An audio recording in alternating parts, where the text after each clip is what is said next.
Dans le domaine de la finance, la Caisse des jardins de la Côte-de-Beaupré a tenu son assemblée générale annuelle devant une salle comble au Centre des loisirs Gérard Mioto de l'Ange Gardien. À ce sujet, on écoute les commentaires du directeur général de la Caisse, Martin Leclerc, ainsi que ceux du président du CA de la Caisse, Mario Simard. Ces derniers sont très fiers de l'engagement de la Caisse dans le milieu de la Côte-de-Beaupré. Voici ce qu'ils avaient à dire. Bonsoir, Thomas. Oui, c'est une journée importante pour la Caisse des jardins de la Côte-de-Beaupré. C'est l'Assemblée générale annuelle de la Caisse. C'est le moment privilégié pour indiquer à nos membres comment ont été les affaires en 2017, comment ça a été à la Caisse et quelle implication la Caisse a eue au cours de 2017. Parlons-en des implications de la Caisse. Quels sont les principaux sujets qui vont être abordés ce soir avec les gens? Oui, certainement. Aujourd'hui, on va aborder naturellement les résultats financiers de la Caisse, également procéder à l'élection de dirigeants, le cas échéant, et voter sur un projet de ristourne qui va être diffusé tantôt.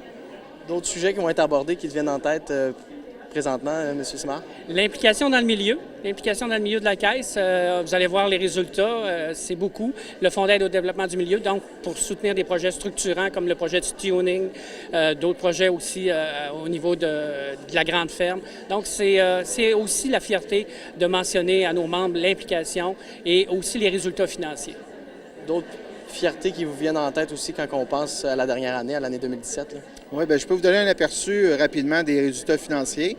La Caisse des jardins de la Côte-de-Beaupré est rendue maintenant avec un actif de 530 millions pour un volume d'affaires de 1,1 milliard, qui est important, qui place la Caisse des jardins là, parmi le premier 50 des caisses du Québec. Également, les résultats financiers sont vraiment encourageants cette année. On va procéder un peu plus tard à un projet pour ristourner un montant de 650 000 à nos membres, qui est une croissance sur l'année dernière. Et globalement, si on inclut le Fonds d'aide au développement du milieu ainsi que d'autres avantages membres des jardins, ça va être plus de 950 000 qu'on va redistribuer à nos membres pour l'année 2017.